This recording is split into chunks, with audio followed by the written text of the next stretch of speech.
الحمد لله رب العالمين والصلاة والسلام على سيد المرسلين أما بعد فأعوذ بالله من الشيطان الرجيم بسم الله الرحمن الرحيم الصلاة والسلام عليك يا رسول الله وعلى آلك وصحابك يا حبيب الله الصلاة والسلام عليك يا نبي الله وعلى آلك وصحابك يا نور الله فیضان سنت صفحہ نمبر 495 نفل روزوں کے فضائل.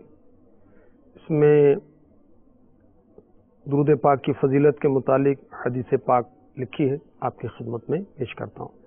رسول اکرم نور مجسم رحمت عالم شاہ بنی آدم رسول محتشم صلی اللہ تعالی علیہ وآلہ وسلم کا فرمان رحمت نشان. قیامت کے روز اللہ عز و جل کے عرش کے سوا کوئی سایہ نہیں ہوگا. 3 شخص اللہ عز و جل کے عرش کے سائے میں ہوں گے. عرض کی گئی یا رسول اللہ صلی اللہ تعالی علیہ وآلہ وسلم وہ کون لوگ ہوں گے؟ ارشاد فرمایا نمبر 1 وہ شخص جو میرے امتی کی پریشانی دور کرے. 2 میری سنت کو زندہ کرنے والا. 3 مجھ پر کثرت سے درود شریف پڑھنے والا. صلو علی الحبیب صلی اللہ تعالی علی محمد وعلی آلہ وصحبہ وبارک وسلم. مدی چینل کے ناظرین، ماہ رمضان برکتیں لٹا رہا ہے، سحری و افطاری کی بہاریں ہیں. ماہ رمضان روزہ، تراویح، اعتکاف، تلاوت قرآن کے تحفے لایا ہے. اللہ ہمیں سارے روزے ظاہری و باطنی آداب کے ساتھ رکھنے کی توفیق عطا فرمائے. اللہ تبارک و تعالی ہمیں ساری تراویح خوش دلی کے ساتھ پڑھنے کی توفیق عطا فرمائے. اللہ تبارک و تعالی ہمیں کثرت تلاوت کی توفیق عطا فرمائے. اچھی اچھی نیتوں کے ساتھ ترجمے کے ساتھ پڑھیں، تفسیر کے ساتھ پڑھیں، تفسیر نور العرفان پڑھیں، تفسیر خزائن العرفان پڑھیں اور مکتبۃ المدینہ کی تفسیر صراط الجنان پڑھیں. انشاءاللہ مزے کو مزہ آ جائے گا. اچھی اچھی نیتوں کے ساتھ قرآن قصے سلسلے میں شرکت کیجیے. میرے آقا علیہ الصلوۃ والسلام فرماتے ہیں بندہ مومن کی نیت اس کے عمل سے بہتر ہے. یہ خلاصہ پیش کیا جا رہا ہے. تو اللہ تبارک و تعالیٰ کی رضا اور خوشنودی کے لیے، حصول ثواب کے لیے اور حسب حال اچھی اچھی نیتوں کے ساتھ اس سلسلے میں شرکت کیجیے. ناول، ڈائجسٹ، رسائل، اخبار میں اپنا وقت کیوں برباد کریں؟ قرآن کیوں نہ پڑھیں؟ اور اگر واقعات اور سٹوریز میں دلچسپی ہے تو قرآن پاک واقعات سے مالا مال ہے. آج میں آپ کو ایک مغرور مالدار جو کہ نان مسلم تھا اور ایک مسلمان جو کہ غریب تھا مگر سبحان اللہ اس کا قصہ سناتا ہوں. یہ قصہ 15ویں پارے سورہ کہف کی آیت نمبر 32 سے شروع ہو رہا ہے اور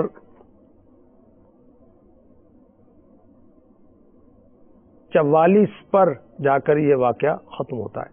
تو آیات بھی انشاءاللہ عز و جل میں آپ کو سناؤں گا، ترجمہ بھی کنز الایمان کا اور تفسیر خزائن العرفان سے یہ واقعہ ہم سنیں گے. پھر اس کے تحت مزید مدنی پھول چننے کی سعادت حاصل کریں گے. اعوذ باللہ من الشیطان الرجیم بسم اللہ الرحمن الرحیم.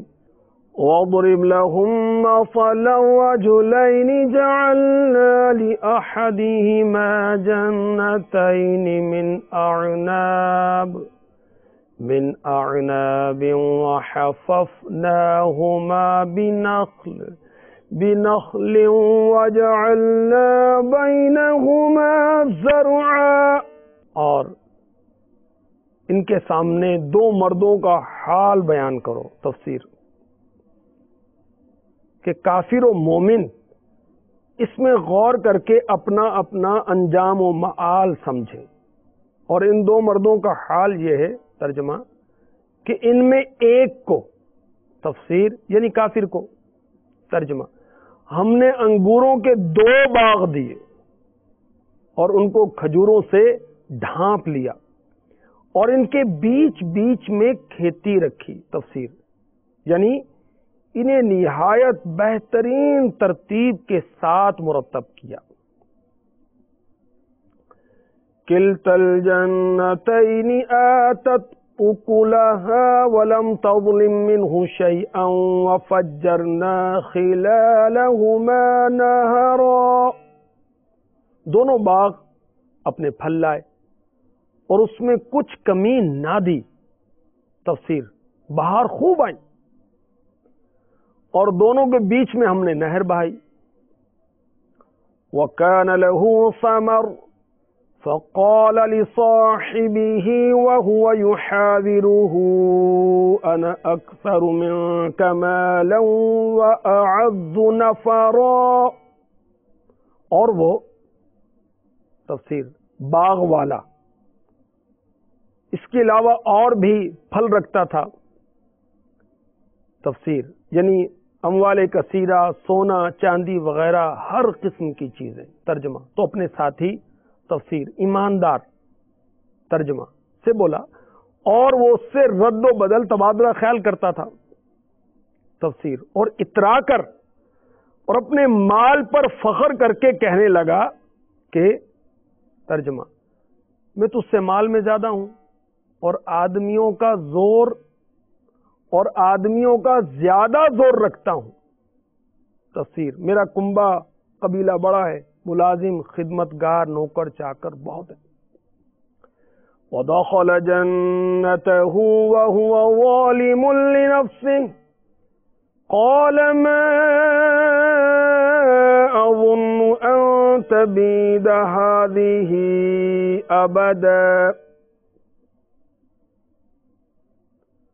اپنے باغ میں گیا اور مسلمان کا ہاتھ پکڑ کو ساتھ لے گیا.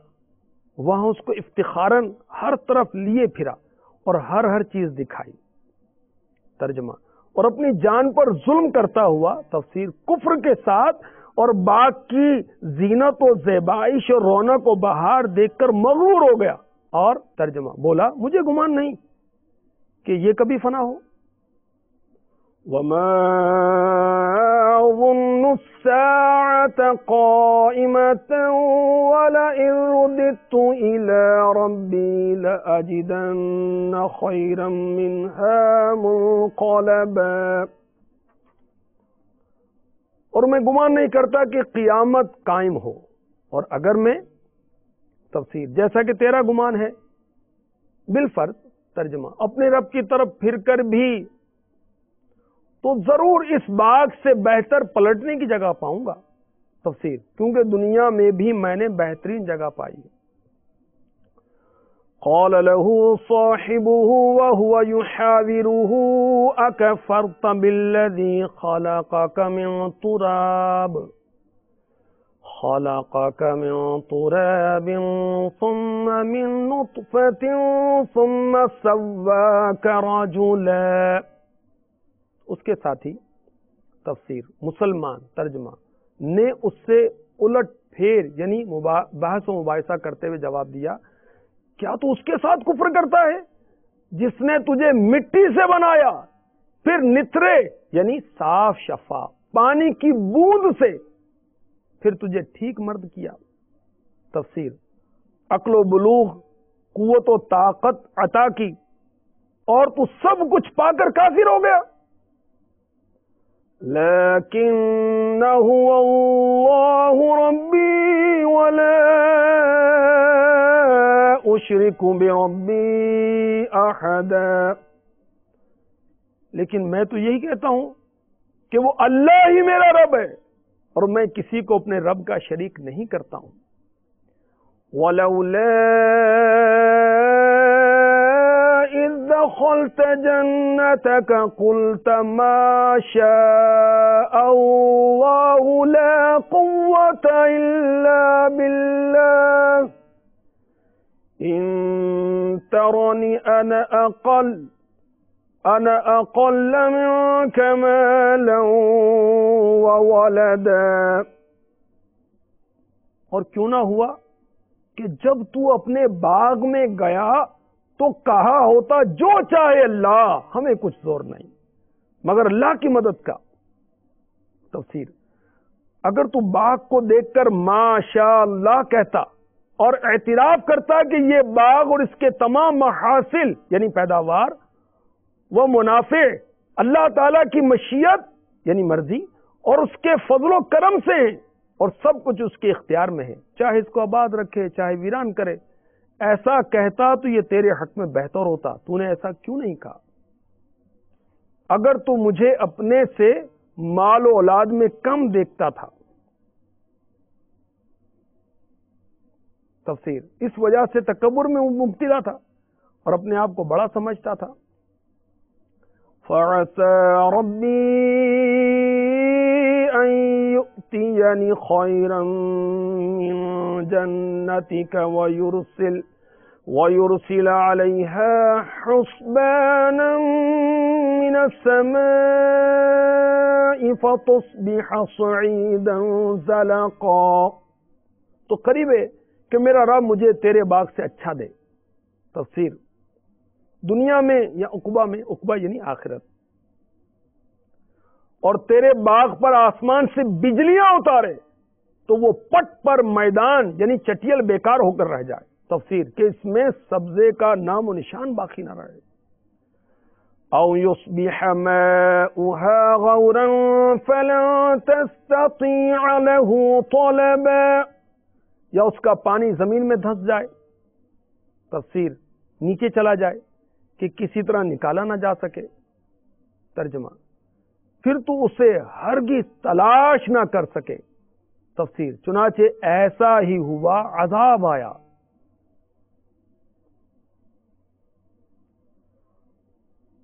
وَأُحِيطَ بِثَمَرِهِ فَأَصْبَحَ يُقَلِّبُ كَفَّيْهِ عَلَى مَا أَنفَقَ فِيهَا وَهِيَ خَاوِيَةٌ عَلَى عُرُوشِهَا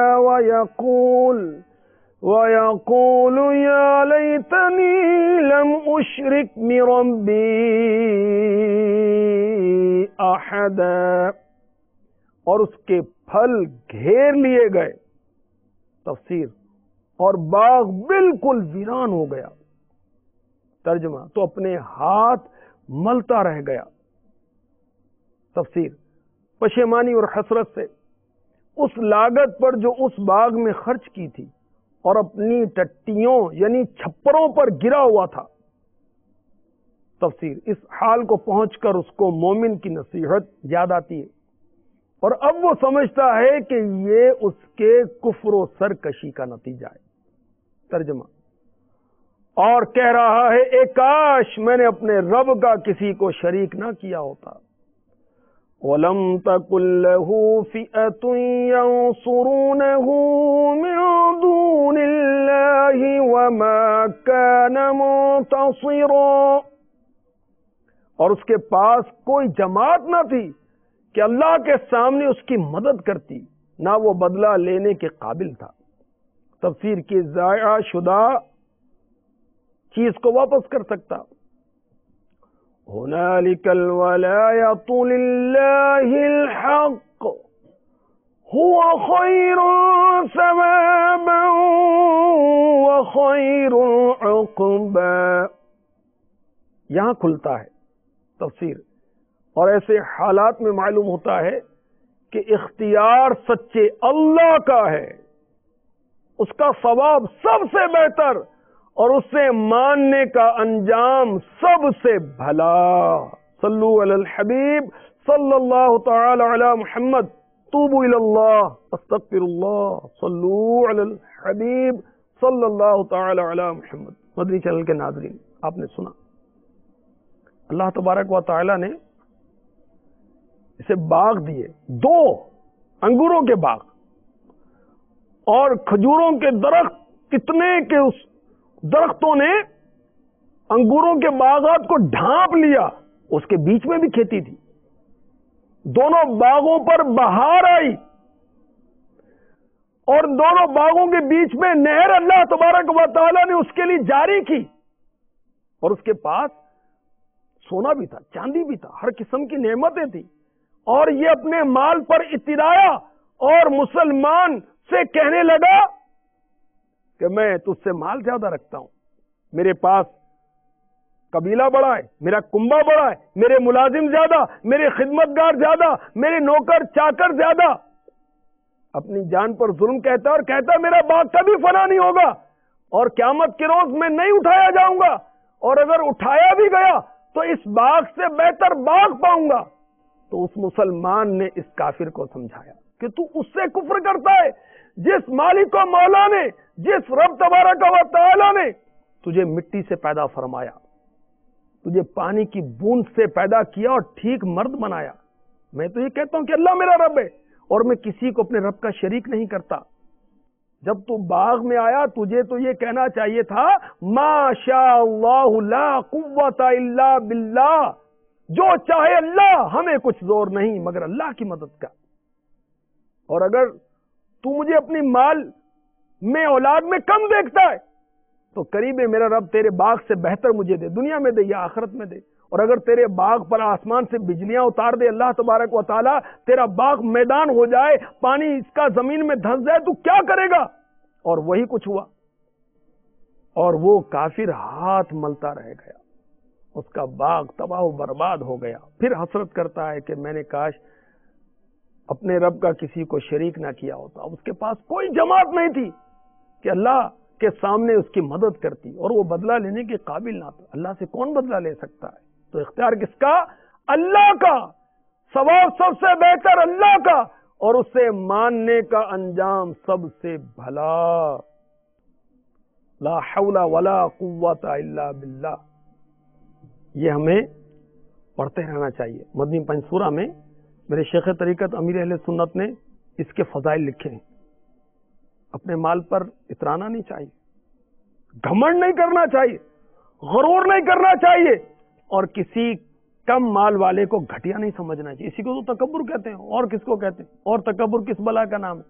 کسی کو اپنے سے کم تر جاننا، یہ اچھا نہیں ہے۔ اللہ تبارک و تعالیٰ تکبر کو پسند نہیں فرماتا، اس کے محبوب علیہ الصلوۃ والسلام تکبر کو پسند نہیں فرماتے۔ تکبر کرنے والا فلاح نہیں پاتا، قیامت کے روز تکبر کرنے والا چونٹی کی صورت میں اٹھایا جائے گا، شکل اس کی اپنی ہوگی، جسامت چونٹی جیسی ہوگی، اور لوگ اس کو اپنے پاؤں تلے روند رہے ہوں گے۔ اللہ کی پناہ، اللہ کی پناہ۔ تو لا حول ولا قوت الا باللہ یہ پڑھنا چاہیے، اس کی کثرت کرنی چاہیے۔ مدنی چینل کے ناظرین، مدنی پنجسورہ میں امیر علیہ سنت نے لکھا، مجمع الزوائد حدیث نمبر 16897، حضور پاک صاحب الاولاق سیاح افلاق صلی اللہ تعالی علیہ وسلم نے فرمایا، کیا میں تمہیں جنت کے دروازوں میں سے ایک دروازے کے بارے میں نہ بتاؤں؟ عرض کی گئی وہ کیا ہے؟ ارشاد فرمایا لا حول ولا قوت الا باللہ۔ الترغیب والترہیب حدیث نمبر 2478، سرکار والا تبار ہم بے قصوں کے مددگار، شفیع روز شمار، دو عالم کے مالک و مختار، حبیب پروردگار صلی اللہ تعالی علیہ وسلم نے فرمایا، جس نے لا حول ولا قوت الا باللہ کہا تو یہ اس کے لیے 99 بیماریوں کی دوا ہے۔ 99، ایک کم 100، 99 بیماریوں کی دوا ہے۔ ان میں سب سے ہلکی بیماری رنج و الم ہے۔ المعجم الکبیر حدیث نمبر 859، نور کے پیکر، نبیوں کے سرور، دو جہاں کے تاجور، سلطان بحروبر صلی اللہ تعالی علیہ وسلم نے فرمایا، جسے اللہ عز و جل نے کوئی نعمت عطا فرمائی، پھر وہ بندہ اس نعمت کو باقی رکھنا چاہتا ہے تو اسے چاہیے لا حول ولا قوت الا باللہ کی کثرت کرے۔ کتنے آسان کلمے، لا حول ولا قوت الا باللہ، لا حول ولا قوت الا باللہ، لا حول ولا قوت الا باللہ۔ مدنی پنجسورہ صفحہ نمبر 145 146 سے یہ روایات آپ پڑھ سکتے ہیں، دیکھ سکتے ہیں، اس کو یاد کر سکتے ہیں۔ مدنی چینل کے ناظرین، تکبر و غرور پیدا ہو مال و دولت کی وجہ سے کیا کرنا چاہیے؟ اس مال و دولت کی وجہ سے تکبر پیدا ہو، اس کا علاج کیا ہے؟ اس کا پہلا علاج تو یہی ہے کہ علم حاصل کریں۔ جہالت کے سبب سے ایسا ہوتا ہے، اور تکبر مکتبۃ المدینہ کی مطبوعہ کتاب، اس کے صفحہ نمبر 56 اور 57 پر لکھا ہے۔ آئیے میں آپ کو پیش کرتا ہوں۔ تکبر کا ایک سبب مال و دولت اور دنیاوی نعمتوں کی فراوانی بھی ہے. باغ بہت بڑا ہے، کھیت بہت زیادہ ہیں، بینک بیلنس بہت ہے، پھر پراپرٹی بہت زیادہ ہے، مکانات ہیں، زمینیں بہت ہیں. تو یوں وہ تکبر پیدا ہوتا ہے. تو کار، بنگلہ، بینک بیلنس، کام کاج، نوکر چاکر، تو تکبر میں مبتلا ہوتا ہے. اور غریب لوگ اس کو استغفر اللہ کو لگتے ہیں جیسے کہ کیڑے مکوڑے ہیں، یہ حقیر لگتے ہیں، استغفر اللہ. اور وہ بڑے تکبر کے ساتھ کہتا ہے تم میرے منہ لگتے ہو، تمہارے جیسے لوگ تو میری جوتیاں صاف کرتے ہیں، میں ایک دن میں اتنا خرچ کرتا ہوں جتنا تمہارا سارے سال کا خرچ نہیں ہوگا. بڑی تکبر کے ساتھ کہتے ہیں. تو مال و دولت کی وجہ سے جو تکبر پیدا ہوتا ہے اس کا علاج یہ ہے کہ انسان اس بات کا یقین رکھے کہ ایک دن ایسا آئے گا یہ سب کچھ چھوڑ کر یہیں خالی ہاتھ دنیا سے جائے گا. کفن میں مال کی تھیلی ہوگی، نہ تجوری ہوگی، تو نیکیاں ہوں گی تو کام آئیں گی. سونے چاندی کی چمک دمک کام نہیں آئے گی. دولت فانی اور آنی جانی ہے. آج ایک کے پاس ہے، کل دوسرے کے پاس، پرسوں تیسرے کے پاس. آج کا صاحب مال کل کا کنگال، آج کا کنگال کل مالا مال، کچھ پتہ نہیں. تو اس ناپائیدار شے کی وجہ سے تکبر میں مبتلا ہو کر اپنے رب عز و جل کو کیوں ناراض کیا جائے. تو تکبر کی بنا پر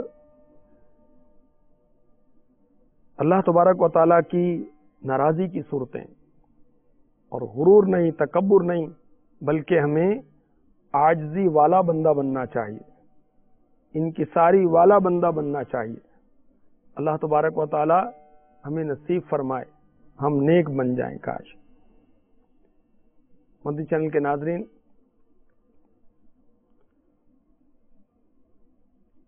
اس مسلمان نے اس کافر کو کیا کہا، اور کیوں نہ ہوا کہ جب تو اپنے باغ میں گیا تو کہا ہوتا جو چاہے اللہ، ہمیں کچھ زور نہیں مگر اللہ کی مدد کا. ما شاء اللہ لا قوت الا باللہ. تو ما شاء اللہ لا قوت الا باللہ، یہ بزرگوں کا طریقہ تھا کہ جو مال کوئی ایسی چیز دیکھتے جو پسند آتی یا باغ میں داخل ہوتے تو یہ کہا کرتے تھے. جب اپنے گھر میں داخل ہوتے ماشاء اللہ کہتے. یہ بزرگوں کا طریقہ تھا. حضرت وہب بن منبہ رحمۃ اللہ تعالی علیہ کے دروازے پر ماشاء اللہ لکھا ہوا تھا. اور ماشاء اللہ یعنی جو چاہے اللہ. یہ تو اس سے دعاؤں کی قبولیت کا سلسلہ بھی ہوتا ہے. اور میرے آقا علیہ الصلوۃ والسلام نے ارشاد فرمایا، تفسیر در منصور میں حضرت علامہ جلال الدین سیوطی شافعی علیہ رحمۃ اللہ القوی نے اس حدیث پاک کو نقل کیا کہ رسول کریم صلی اللہ تعالی علیہ وسلم نے فرمایا، اللہ تعالیٰ نے بندے پر جو اہل یا مال یا اولاد کی صورت میں نعمت عطا فرمائی، پھر وہ اسے دیکھ کر، بال بچوں کو دیکھ کر، اہل و عیال کو دیکھ کر یا مال کو دیکھ کر ما شاء اللہ لا قوت الا باللہ کہے تو اللہ تعالیٰ اس نعمت سے ہر آفت دور فرما دیتا ہے، حتیٰ کہ اس پر موت آ جائے. حضرت انس رضی اللہ تعالی عنہ سے روایتیں فرماتے ہیں، جو کوئی اپنے مال میں کوئی چیز دیکھے اسے اچھی لگے تو ما شاء اللہ لا قوت الا باللہ کہے، اس مال کو کبھی کوئی آفت لاحق نہیں ہوگی. میرے آقا علیہ الصلوۃ والسلام نے ارشاد فرمایا، جس شخص پر اللہ تعالیٰ نے کوئی انعام فرمایا ہو اور وہ اس کو باقی رکھنا چاہتا ہے تو اسے چاہیے لا حول ولا قوت الا باللہ کی کثرت کرے. صلو علی الحبیب صلی اللہ تعالی علی محمد. روایت میں ہے کہ لا حول ولا قوت الا باللہ کی تفسیر حضرت زہیر بن محمد رحمۃ اللہ تعالی علیہ سے پوچھی گئی تو فرمایا، اللہ تعالیٰ کی توفیق کے بغیر اپنی تمنا پوری نہیں کر سکتا، اور اللہ تعالیٰ کی مدد کے بغیر کسی مصیبت سے بچ نہیں سکتا. اللہ تبارک و تعالیٰ ہم پر کرم فرمائے، ہمیں قرآن پاک پڑھنے کی، سمجھنے کی توفیق عطا فرمائے. ہم قرآن پاک کو پڑھیں، سمجھیں، عمل کریں اور جن جن باتوں کا اللہ تبارک و تعالیٰ نے حکم دیا اس پر ہم عمل کریں، جو ممنوعات ہے جس سے منع کیا گیا کاش اس سے ہم بچ جائیں، آخرت کی تیاری کریں، قرآن پاک کی تعلیمات کو عام کریں۔ الحمدللہ عز و جل دعوت اسلامی قرآن پاک کی تعلیمات کو عام کر رہی ہے۔ رجب المرجب اسی سال کی کارکردگی کے مطابق پاکستان میں کم و بیش 1448 مدرسے قائم ہو چکے ہیں۔ طلبہ اور طالبات کی تعداد 83,000 سے بھی زیادہ ہے، اور فری آف کاسٹ ان کو دعوت اسلامی والے قرآن پاک پڑھا رہے ہیں۔ مدرسۃ المدینہ بالغان اس کے علاوہ ہیں، مدرسۃ المدینہ بالغات اس کے علاوہ ہیں، مدرسۃ المدینہ آن لائن اس کے علاوہ ہیں، مدرسۃ المدینہ آن لائن بالغات اس کے علاوہ ہیں۔ اسلامی بہنوں کو نیٹ کے ذریعے سے قرآن پاک پڑھاتی ہیں الحمدللہ۔ تو دعوت اسلامی قرآن پاک کی تعلیمات کو عام کر رہی ہے۔ ماہ رمضان اپنی برکتیں لٹا رہا ہے، قرآن پاک پڑھ لیجیے، اعتکاف کر لیجیے، آپ کو انشاءاللہ مدنی قاعدہ بھی پڑھائیں گے، ناظرہ قرآن پاک بھی پڑھائیں گے، اور نماز میں جو صورتیں پڑھی جاتی ہیں یہ کم سے کم سنا لیجیے۔ ہم سمجھتے ہیں کہ بڑی اچھی ہم تلاوت کرتے ہیں، بھائی کسی قاری صاحب کو سنائیں گے تو پتہ چلے گا ہم تلاوت اچھی کرتے ہیں کیسی کرتے ہیں۔ اللہ اکبر۔ مدنی ماحول میں آپ اعتکاف کریں، پھر دیکھیں کیسا کرم ہوتا ہے۔ آپ کو میں فیضان سنت صفحہ نمبر 629 630 پر جو اعتکاف کی مدنی بہار لکھی وہ سناتا ہوں۔ میاں والی کالونی، منگو پیر روڈ، باول مدینہ، کراچی کے ایک اسلامی بھائی کے بیان کا لب لباب۔ میرے جیسے گناہ گار انسان کم ہی ہوں گے، میں نے کئی گرل فرینڈز بنا رکھی تھی۔ گندی ذہنیت کا عالم یہ تھا کہ روزانہ ہی ننگی فلمیں دیکھنے کا معمول تھا۔ آپ مانے یا نہ مانے، میں نے زندگی میں عید کے علاوہ کبھی نماز ہی نہیں پڑھی تھی۔ مجھے بالکل بھی معلوم نہیں تھا نماز کس طرح پڑھی جاتی ہے۔ میری قسمت کا ستارہ چمکا، مجھے تبلیغ قرآن و سنت کے عالمگیر غیر سیاسی تحریک دعوت اسلامی کے عالمی مدنی مرکز فیضان مدینہ میں رمضان مبارک کے آخری عشرے کا اعتکاف، اجتماعی اعتکاف نصیب ہو گیا۔ فیضان مدینہ کے مدنی ماحول کی بھی کیا بات ہے، کیا بات ہے، امیر اہل سنت اعتکاف کرتے ہیں، سبحان اللہ، اس کی بات کیا ہے، کون بتا سکتا ہے۔ بہرحال یہ کہتے ہیں کہ میری آنکھیں کھل گئیں، غفلت کا پردہ چاک ہو گیا، میرے دل میں مدنی انقلاب برپا ہو گیا۔ الحمدللہ عز و جل میں نے نماز سیکھ لی، 5 وقت باجماعت نماز کا پابند ہو گیا۔ میں نے 2 مساجد میں فیضان سنت کا درس شروع کر دیا۔ الحمدللہ عز و جل اسلامی بھائیوں نے مجھے ایک مسجد کی مشاورت کا ذیلی نگران بنا دیا، اور تحدیث نعمت کے لیے عرض کرتا ہوں کہ دعوت اسلامی کے مدنی ماحول کی برکت سے مجھ بدکار انسان پر کرم بالائے کرم یہ ہوا کہ سرکاری نامدار مدینے کے تاجدار باذن پروردگار دو عالم کے مالک و مختار شہنشاہ ابرار صلی اللہ تعالی علیہ وسلم کا خواب میں دیدار ہو گیا۔ سبحان اللہ۔ جسے چاہا جلوہ دکھا دیا، اسے جام عشق پلا دیا، جسے چاہا نیک بنا دیا، یہ میرے حبیب کی بات ہے۔ جسے چاہا اپنا بنا لیا، جسے چاہا در پہ بلا لیا، یہ بڑے کرم کے ہیں فیصلے، یہ بڑے نصیب کی بات ہے۔ تو وہ نوجوان جس نے معاذ اللہ گرل فرینڈز بنا رکھی تھی، وہ نوجوان جو روزانہ ننگی فلمیں دیکھتا تھا، وہ نوجوان جس نے زندگی میں عید کے علاوہ نماز ہی نہیں پڑھی تھی، جسے نماز پڑھنی نہیں آتی تھی، دیکھیے دعوت اسلامی کا کیسا کرم ہوا، کیسا مدنی انقلاب برپا ہوا، اعتکاف کی بہاریں کیسے اس کو نصیب ہوئیں، نماز پڑھنا سیکھ لی، 5 وقت نماز باجماعت کا پابند ہو گیا، 2 مسجدوں میں درس دینا شروع کر دیا، ذیلی مشاورت کا نگران بن گیا، اور سبحان اللہ کرم بالائے کرم رسول محتشم نبی اکرم صلی اللہ تعالی علیہ وسلم کا خواب میں جلوہ نصیب ہو گیا۔ اللہ تبارک و تعالی ہمیں بھی نصیب فرمائے۔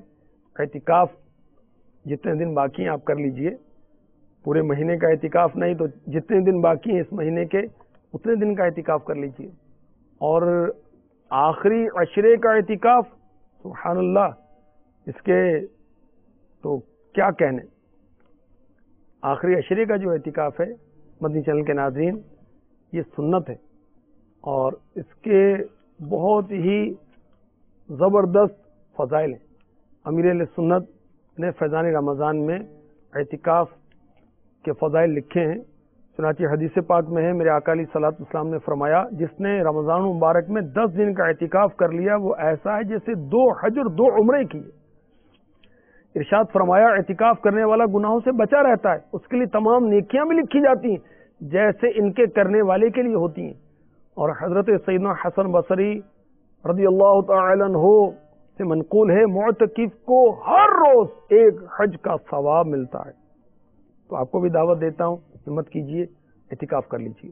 اللہ تبارک و تعالی ہمیں ماہ رمضان اور قرآن کی برکتوں سے مالا مال فرمائے، آمین آمین آمین، بجاہ النبی الامین صلی اللہ تعالی علیہ وسلم۔